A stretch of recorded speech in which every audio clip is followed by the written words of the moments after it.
Hello, hello, hello. Welcome back to another edition of the NCCR podcast. We're coming live from Studio 101B on the corner of North Road and Fairburn. And I'd like to introduce you to our host today. It's none other than Kim, the Lady Gaga Matson, and Amanda Psych 6. It gets better every time. Is it better? I don't know. I don't know if that's better. It's different every time. The Lady Gaga thing, I'm not quite sure about. I have to start bleaching my eyebrows, I guess, now. You should wear a meat dress. Wearing a meat dress, yes. I will start to wear a meat dress. Just on How you ladies days, doing? Though. Good. Happy to be back. After that whole thing you just did. Wow. Let me ask you ladies something. What were your thoughts of the Gathering 25? Oh, it was so good. So good. I had so many takeaways, and I'm still processing because it was a lot. But the whole session about the secret church, man.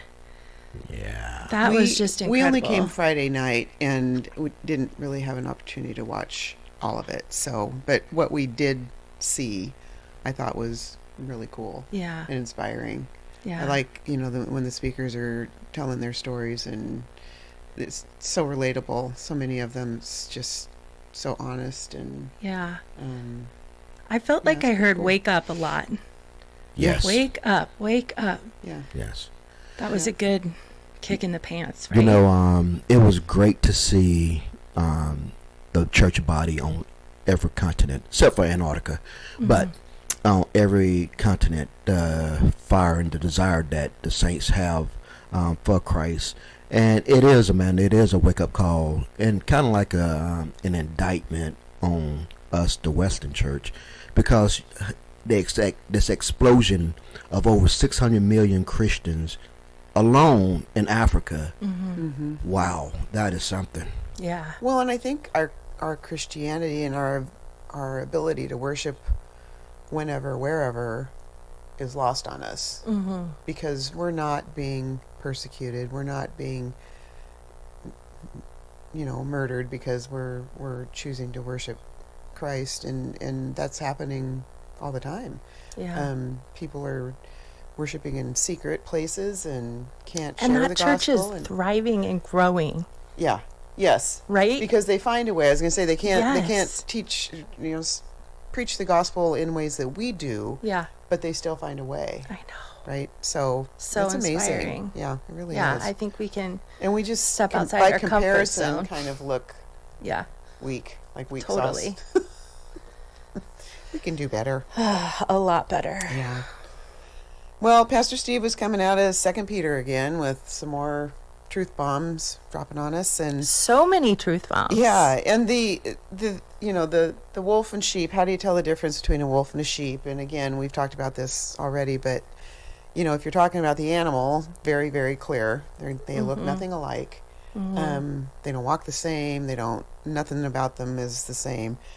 But he in the foreword for the week, what's happening this week, he wrote about how he and Carly used to have a cow butchered every year, and the guy who raised the cow said, "Do you want to come watch that process of when we get the cow ready for slaughter and actually slaughter the cow?" And they're like, "Nah, we're good." And he goes, "It's really not that bad, because the cows are curious and unaware that they're up next, right?" So I feel like we're that way, sheep, cow, whatever you want to call it, but right until you're getting devoured or slaughtered, you just think you're doing fine.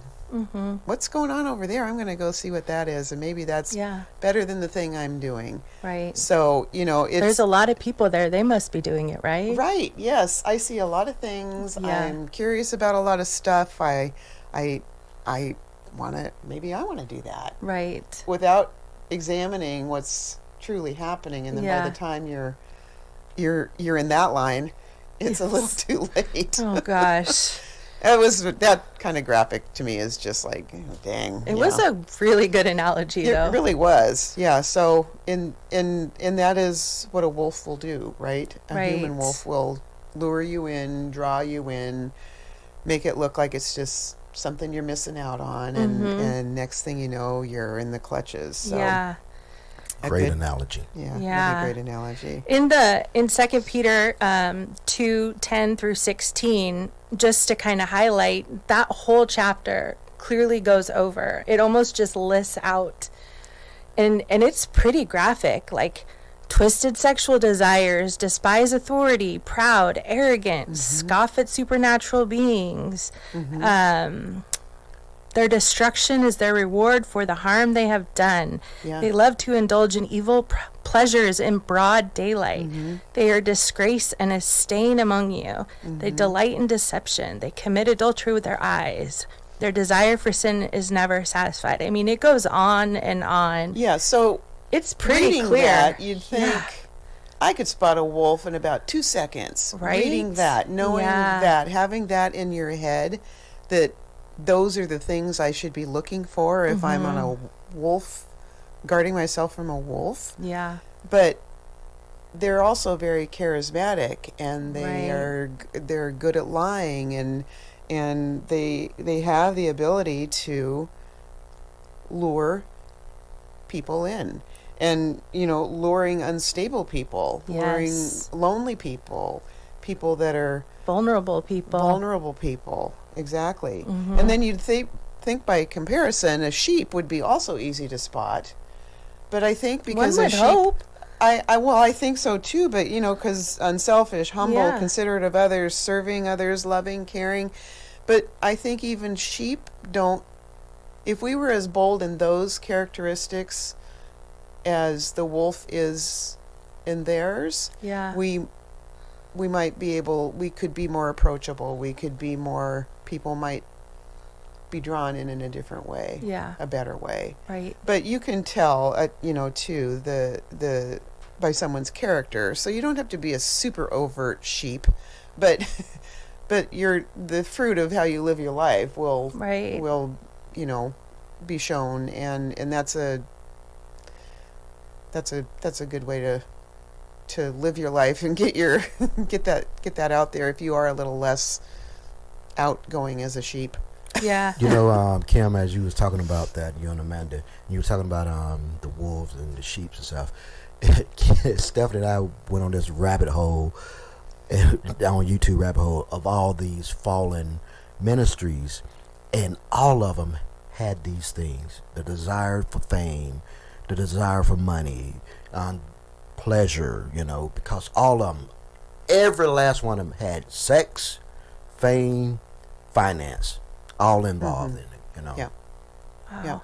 It's crazy. Well, it's all about fulfillment. Yes. I'm just out for me. What about me? Look at me. And they're not at all considering anybody else, because, and again, I think we mentioned this last time we were together. I don't know that they start out that way, but certainly at some point they get off track in a big way. It's like Pastor Steve said, they sprinkle a little truth in there, and that's what entice you, and that's get you caught in there. That's that the little bit of part. truth, Yeah. right? And then the longer you stay, that truth get altered Yes. into something totally different. And by that time, you kind of like, oh man, I'm stuck in this area. I'm loyal to this area cause or this individual, this ministry. Yeah. And it really would take a fellow believer to come in who's strong and show you the error, and where you're at. Yeah. Yeah. Steve brought up Acts 19:13 about the group of Jews that tried to cast out demons in their own power. Yeah. And talked a lot about how wolves don't believe in demons or do think that they can do things in their own power. Right. Which is crazy. Yeah. Because we can't. Because they get asked, well, who are you? I know who Jesus is, but who are you? And they got beat up. Yeah. Yeah. You Well, know, and go ahead. No, go ahead.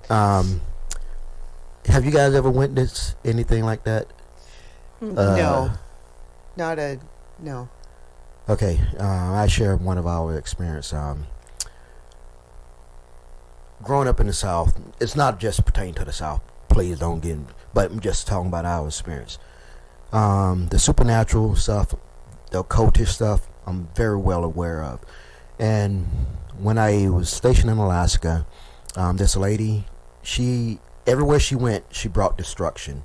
She ruined this preacher, one of a good friend of mine's, ruined his ministry. Ruined this other gentleman who I adore. Had him fired from a prestigious job, and then she got involved in our church. And one day, they was praying around the altar and stuff, and this woman's voice. Who's the deepest voice you ever heard? Barry White, maybe? Yeah, Barry White. Her voice was deeper than Barry White, and it was very scary, right? And some people that was in the church, they were just oblivious, right? Had no clue what was going on, and no one could restrain this lady. And so I saw a lot of people sitting in the back just talking, not aware of what was going on. So I was like, hey, look, I escorted them out of the church. I said, look, get up, let's go. They're like, well, what's going on? I said, you guys need to get up and go, because if they cast this demon out, it's coming to the next available soul. Yeah. And you're not prayed up.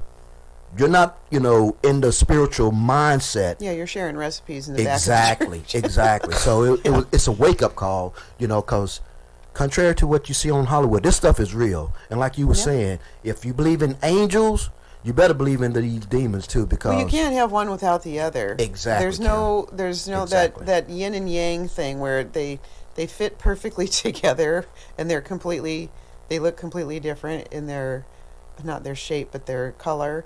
One is, and you can't, if you were just had your eyes closed, you wouldn't be able to tell which is which, right? And I think a lot of people confuse the cute little angel on my shoulder and the devil on the other side with the little red suit and the little pitchfork, and go ahead and do it, you'll have fun, whatever. And the angel, no, don't do it, you know better. But that's not what we're talking about here. This is real stuff, and it's all real. Hell is real, Satan's real, demons are real, and I think that maybe we should be thinking about that a little bit more. And that goes to how do we do that? And it's, again, taking up our cross daily, understanding, being in the Word, recognizing that we can't do this by ourselves at all. Yeah. So, I mean, if you were in the Word, it's in the Bible. It is. Throughout. All of it. Right? Yeah. I mean, how many times did we read in the New Testament about Jesus casting out demons? Yeah. Yep. And one thing, And man, having to a that, conversation with Satan. right? And the thing that we have to also realize this, right? Jesus, number one, was always prayed up. Yeah. He was always in communion with God, right? So if you step to them, you will become a son of Siva. And you get your butt handed to you, So Yeah. Yep. Yeah. I mean, wow, it's a lot. And it's, I feel like it's another wake-up call, right? Yes. Wake up, be awake. Don't be 'cause there's spiritually asleep. There's ways to avoid this, right? I mean, Yeah. pick up your cross daily, be aware, what does a false teacher look like? What is me not believing what Christ is telling me? Yeah. How do I get to that place in my head, in my heart? Right. If you are in the Word and understanding and practicing what Jesus preached, and you're way less vulnerable to that. But you can't just do it. It's not a one-off, right? We have to be in that mindset all the time. Yeah. And I think that's it's like where it's like you're preparing for battle every single day. Yes, And you you said can't- last time you have to put on the armor every day. Yes. It's just not good for the week. I put Right. it on Sunday, and now I'm good till next Sunday. Yeah. Because we just don't know, and temptation's everywhere, and And I think when we dismiss angels and demons, and I mean, I think we dismiss angels as well, because have you ever seen one? I don't know. Probably. I'm sure I have. Right. Did I know that was an angel? Right. Probably You know, not. I mean, unless you see something like you saw that was very much in your face and happening in real time. Yeah. Yeah. But You know, the Bible even says, be careful how you treat strangers. Some have entertained angels unaware. And you're absolutely right, Kim. We probably have came across angels, but because they didn't look like we think they should look, right. you know, oh, they look like that beggar. They look like that woman that's strung out.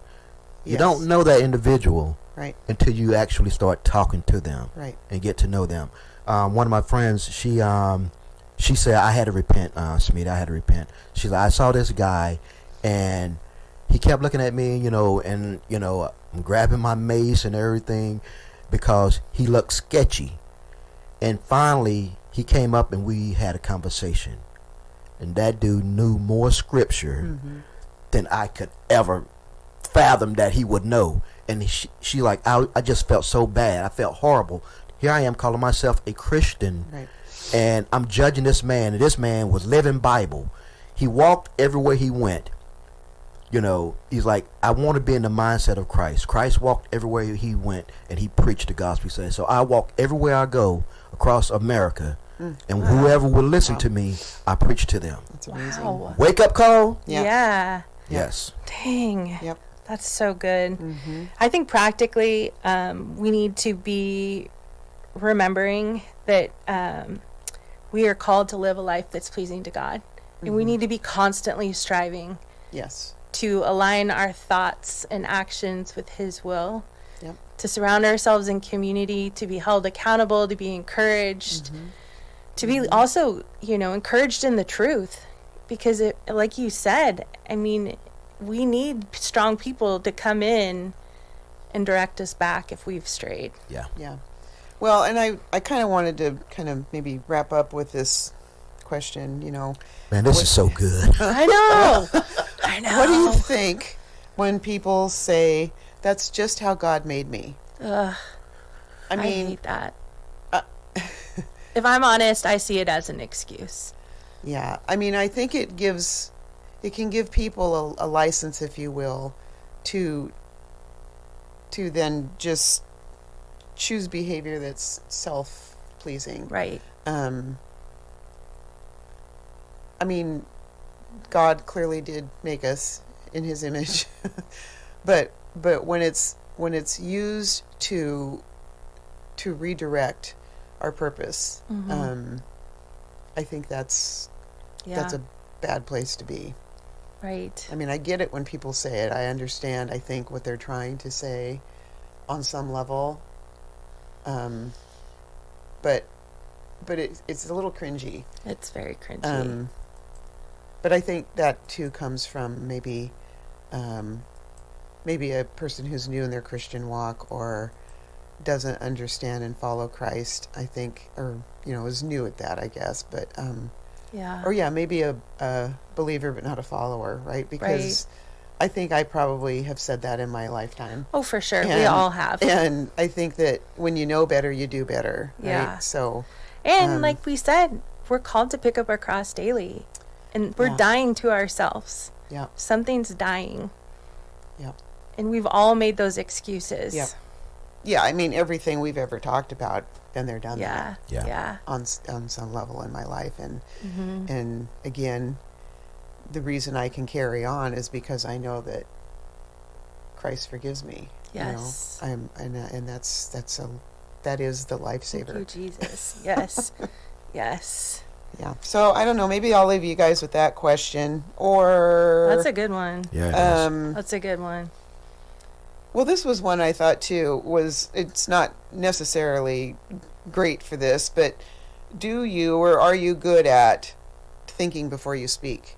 Because I think sometimes we can really go to a place when we're talking about fruits of the Spirit and how we characterize our walk in life, and when we call ourselves Christians, how are we representing that? Because if we're not, this question just kills me. I can't even tell you how many take a second. times. Yeah, I've like walked away from a conversation and be like, did that just come out of my should mouth? not have said that. Yeah. What the heck did I? And you guys both know, because I've shared this repeatedly, like, if the other person's kind of awkward or not helping carry the conversation, I get real awkward real fast. And then I don't know what to say. Weird things start happening. And I should just walk away. But also, I feel like we're called to listen. And I think it's okay to be awkward. I think it's okay. I mean, those are learning things for us, right? And sometimes it lets that other person know that they have somebody who is kind of like them, maybe. Hopefully. Maybe it's taken that way. Yeah. Fingers crossed. But I think that everybody has done that. I probably do that once a day. Yeah. Still. Dang. But yeah, I mean, again, just food for thought. Something to chew on. Yeah. Well, I guess everybody now knows if you have an awkward conversation with me. A little space filler, yeah. I might be asking you what your favorite color is. What's your favorite number? Yeah, really? All right, ladies and gentlemen, this is wrapping up the show for the day. Hit that like button. Hit that number right there. Let us know how we're doing. And if you hit that thumbs button, you'll keep up to date with the NCCR podcast. Until then, we are